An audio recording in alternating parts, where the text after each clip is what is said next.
So again, I'm Paul Herdman, and I'm on loan to the OECD, and I'll be talking about that project that I'll be doing in a minute. But this topic is career preparation in a rapidly changing world, comparative and international review of career pathways. That's a lot. That's a bit of a mouthful, as we'd say. And I'm going to unpack that a little bit, but first I want to just do some introductions, and then I will get us going.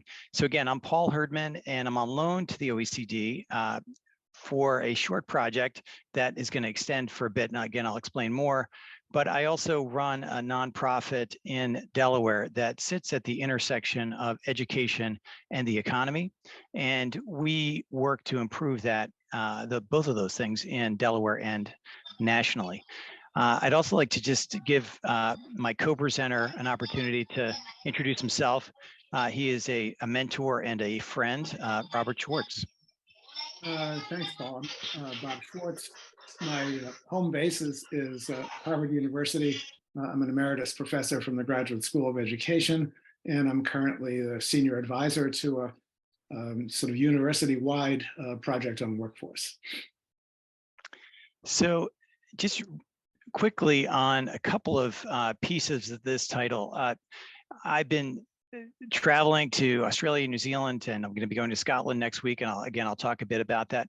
And the notion of career pathways is a bit of a murky term for some folks. Let me just spend a second explaining that.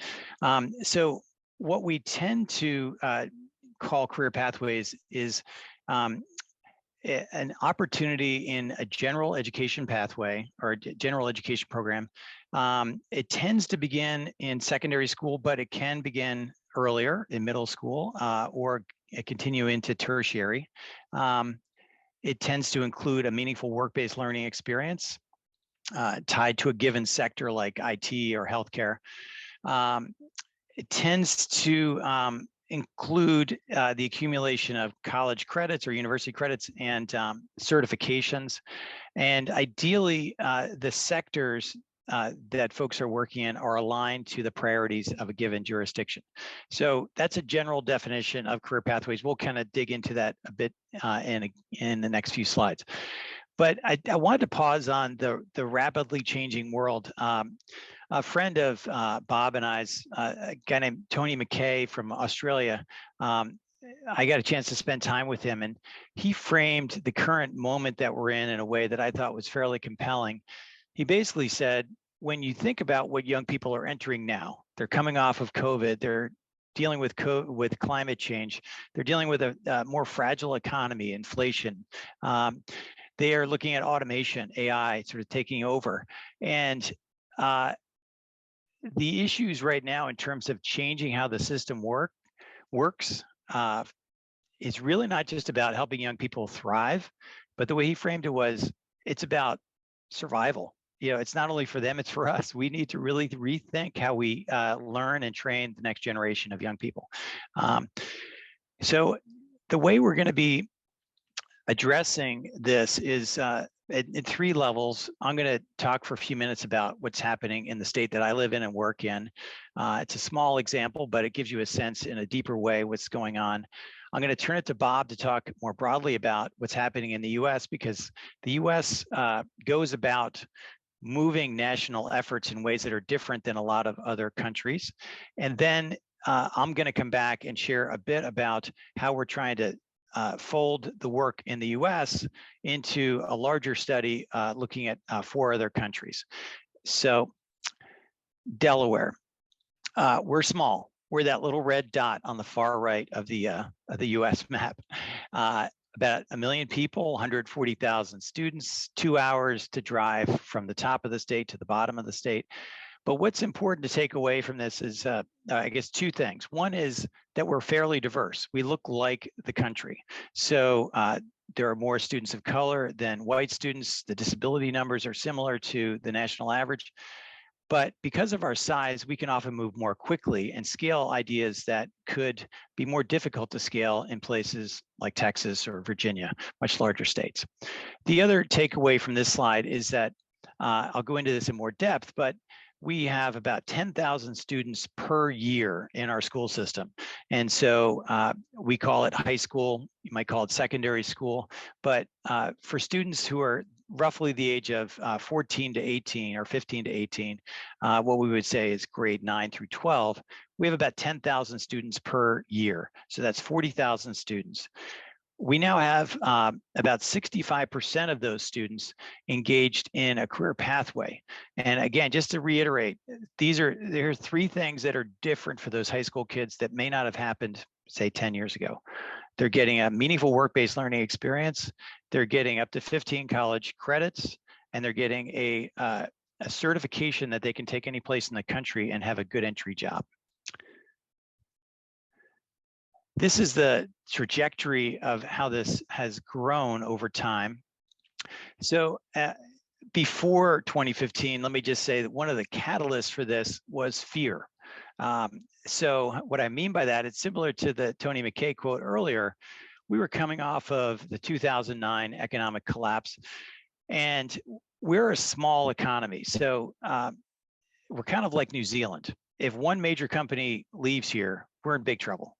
And so we're not like New York where, you know, there's companies coming in and out. Those employers came to us, this organization called Rodell, and said, you know, we can't find the talent that we need. And the economy is changing so fast. We're just going to either have to outsource or find another place to get the talent. And so we started to do some thinking about this. We actually invited Bob to meet with our governor. We got our business leaders engaged. We engaged a national partner, Jobs for the Future, in thinking about a strategic plan, and Bob will speak more about this. And I did some benchmarking, bringing some educators and business leaders to places like Singapore and Germany and Switzerland.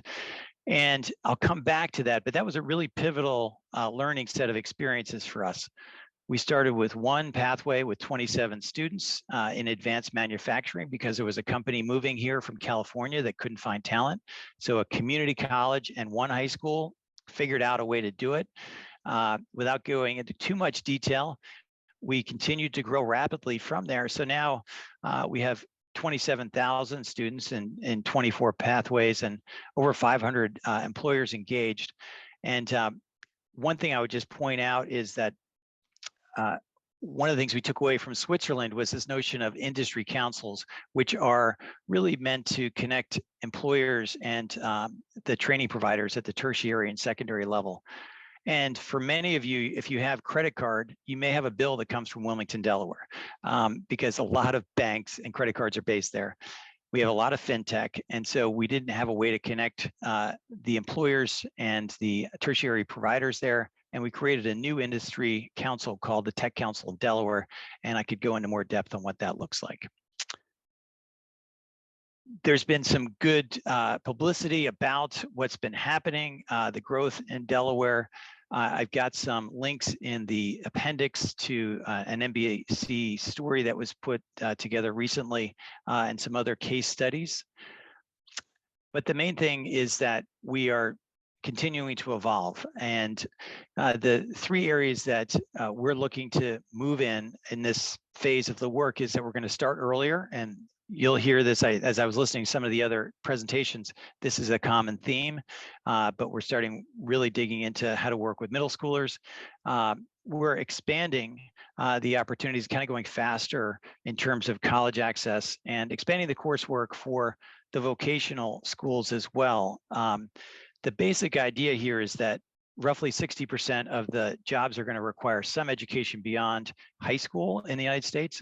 And so we're looking to continue to ramp up those opportunities and really have no dead ends for a child in any situation. And then finally, we're looking to create a more equitable system that's getting more students involved in work-based experiences, as well as working more deeply in some higher need communities that I'm sure anybody who's working in any part of the world knows there is significant inequity in terms of how to provide the services that young people need. So that's a quick picture of Delaware, and I'm going to turn it to Bob now, because really our work got started because of Bob's work, and really talk about how this fits into a national effort, because we're one of just many states that are continuing down this path. So Bob. Thanks, Paul. So in 2011, with two colleagues at Harvard, an economist and a journalist, we put out a report called Pathways to Prosperity.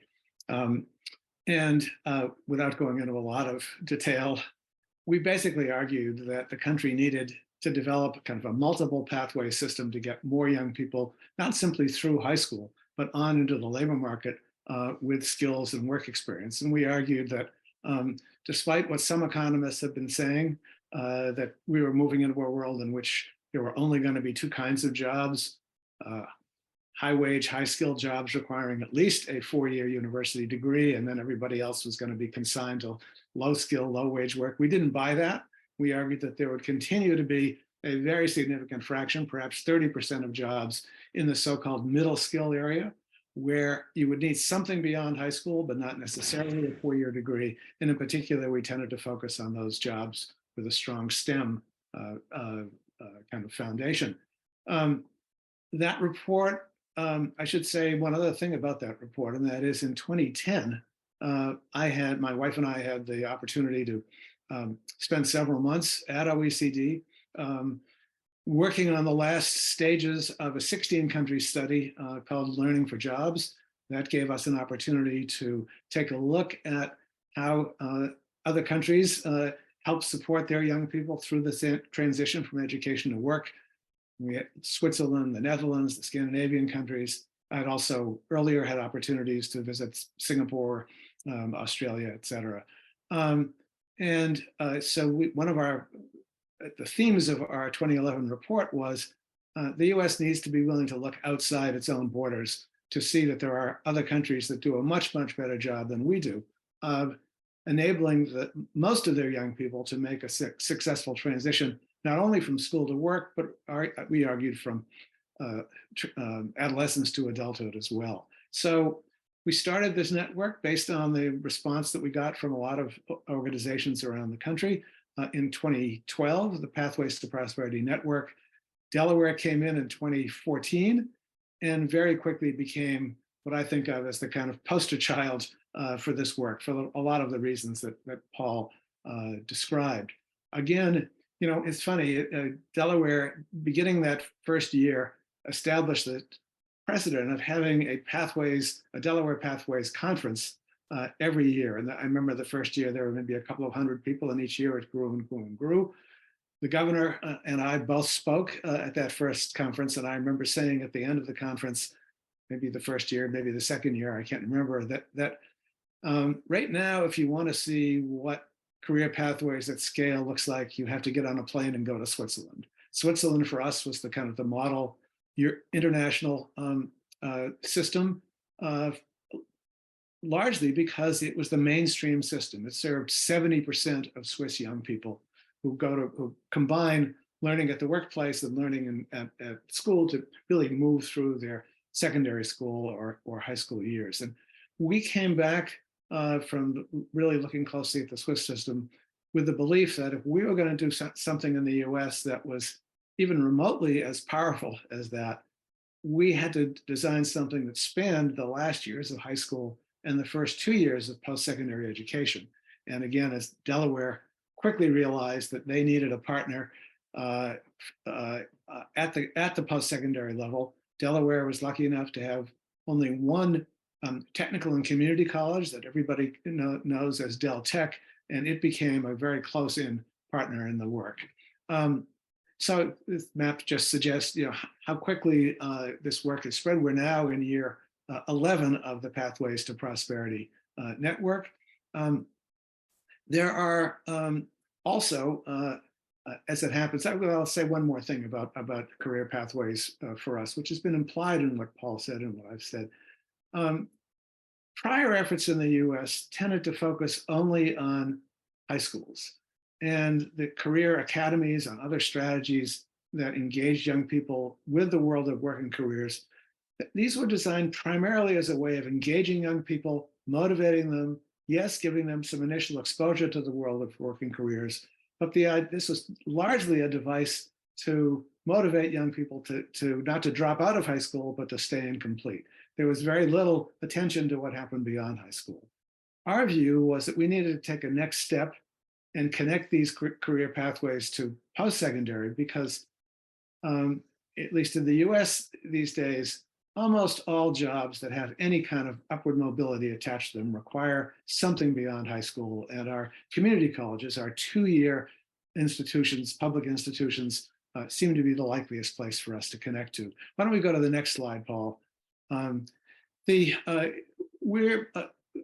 of the things about the US that is, I think it makes us a bit of an outlier is so much of this work is really driven by public-private partnerships, a combination of the role of private foundations and working with intermediary organizations, that is, organizations that kind of sit between the education system and the employment system. And Paul and his colleagues have been involved in a project called Launch, which again is an attempt on the part of multiple foundations to support multiple organizations, including Jobs for the Future, which hosts the Pathways Network, to really try to accelerate the career pathways movement in the US. And these initials you don't need to worry about, but these are all other organizations in addition to JFF that typically have some role, mostly on the policy side, but in a couple of cases also having their own networks.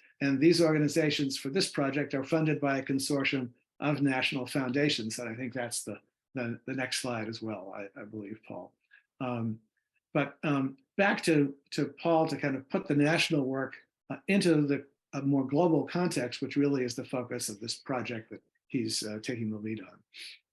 So thanks, Bob. And one of the things that's I started with when I was talking about Delaware was that the work with the OECD upwards of 10 years ago was also combined with an effort by which we engaged Andreas Schleicher in an international advisory group. And so over those 10 years, there was sort of this parallel learning. And about 2 years ago, I asked Andreas, what's next on this in this space? And he connected me to Anthony Mann, who runs the career readiness work, and said, we actually developed a whole unit on this. And we actually did several really good longitudinal studies across 10 countries, many of whom are represented probably on this call. And there were two big takeaways that I put here, but there's a lot to them. And you can obviously go to the OECD website to dig into them in more depth, but two key findings for me. One was that young people are better educated but less skilled. And the idea behind that was they have more degrees, but less know-how, less ability to kind of understand how to work together in teams. It's sort of the meta skills or the durable skills, soft skills that folks have been clamoring for, and the reason for getting more hands-on experience.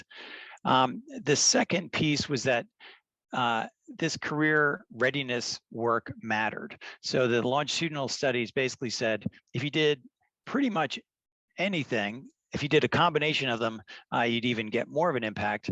But if you did anything from a career talk to job shadowing or a part-time job with young people that was tied to sort of a thoughtful conversation in particular, their outcomes in terms of their wages and life outcomes in terms of, for example, still being connected to either employment and training were higher. And so the idea is that we said, all right, so how do we take this work that was done largely at the desks of a really talented team at the OECD and see what's happening on the ground?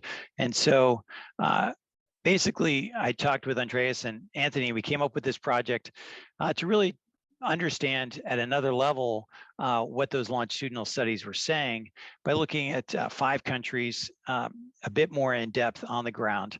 So the US, Australia, New Zealand, Scotland, and Canada. I spent some time in Australia and in New Zealand last month. Next Monday, I go to Scotland.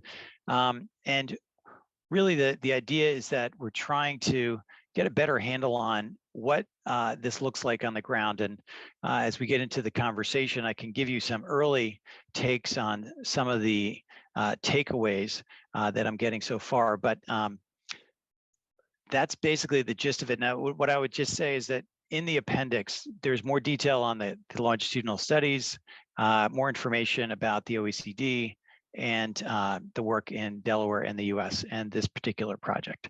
So that's it for me. And